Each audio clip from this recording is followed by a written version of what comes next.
You know, you have all the external people that are, you know, gloating, you know, thinking Bitcoin's going to zero. But you know, we were constructed. I mean, people, I've lived through worse, right? I've lived through a 99% drawdown in my stock.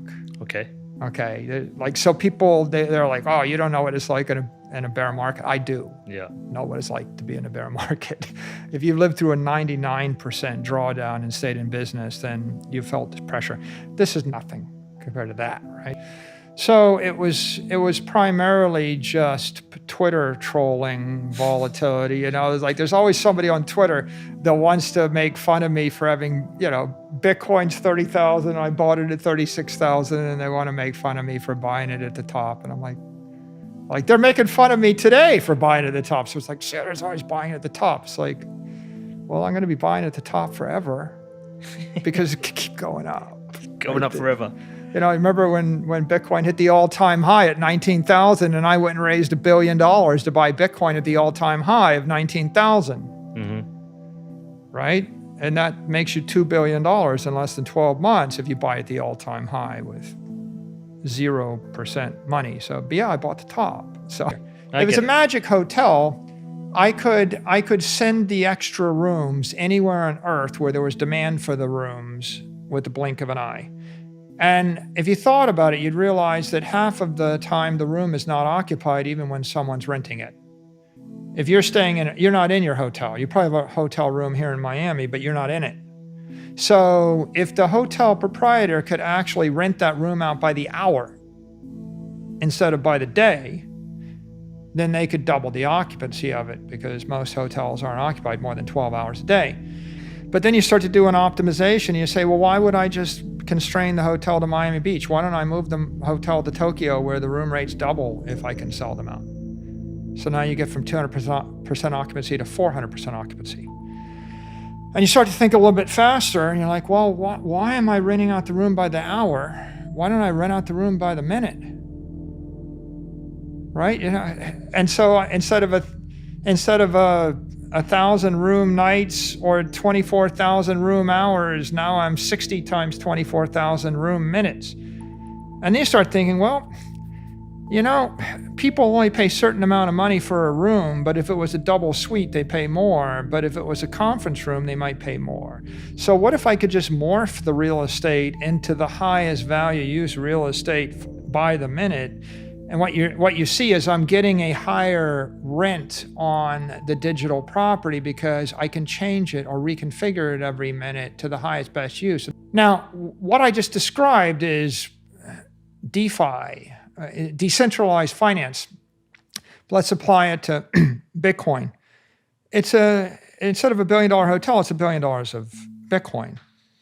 And instead of renting the room to sleep in, I'm borrowing the asset because I need the financial asset, maybe to short it, maybe as collateral, maybe to do something with it.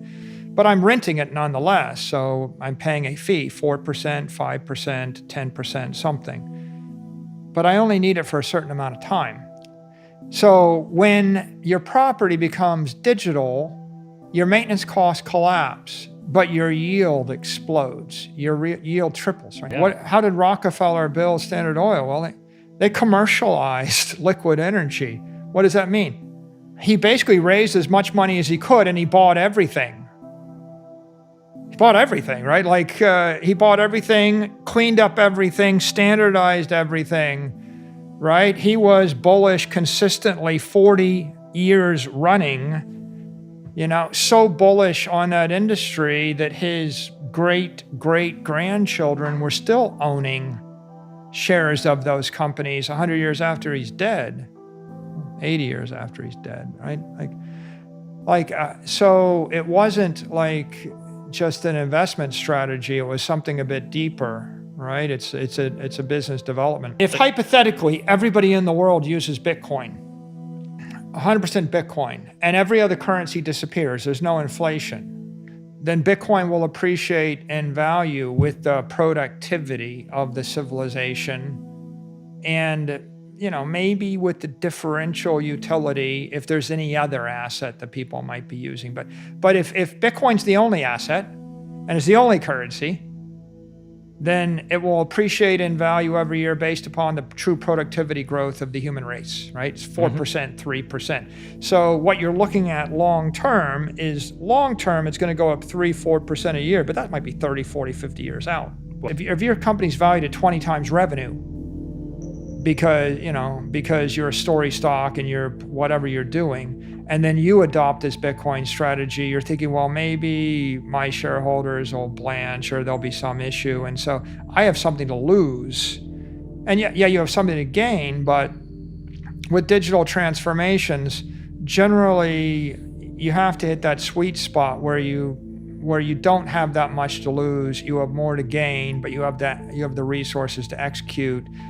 And that's the attacker's advantage. And that in a nutshell describes why most incumbents don't make the digital transformation, right? Like, why did IBM and Nokia and Kodak and Polaroid get hollowed out? And why is Rand McNally not here and the like? It's, or what happened to Xerox? It's just all of these guys, they have a harder time being really decisive. Now, who has nothing to lose? Privately traded Bitcoin miners. If you're a Bitcoin miner and you're private, you're like, well, I should go public, right? It's hard. It's harder to go public, but if I go public, my revenue multiple triples. And if my revenue multiple triples and I can keep the Bitcoin, that's good. And if I can buy more Bitcoin, that's even better. If you're a country, the easy thing to do would be just to buy billions of dollars of Bitcoin. Just buy it. But they didn't have their own currency, right? So if you had a currency like your Turkey and you bought billions of dollars of Bitcoin, then you would be converting your currency into a Bitcoin derivative.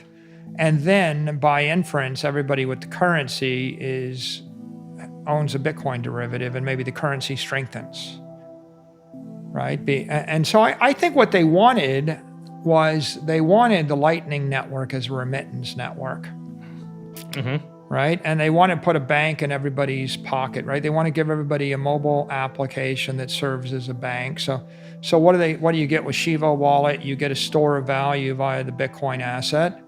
You also have the ability to move dollars around. And so you've got the stable coin or the stable currency in the form of dollars. You've got the Bitcoin as the store of value asset, and then you've got the Lightning Network as the remittance network. So they're sidestepping Western Union, they're sidestepping Visa, MasterCard, they're sidestepping the need to roll out branches of banks, and they're introducing a new ideology, a discipline of Bitcoin as store of value, or introducing digital property in the country. And then, of course, they paired it with some favorable tax laws that would cause a Bitcoin or crypto entrepreneur to be attracted to El Salvador. And those I get, and I suppose, and then they've got the added twist of the volcano mining, which is a separate thing. Let's monetize a volcano.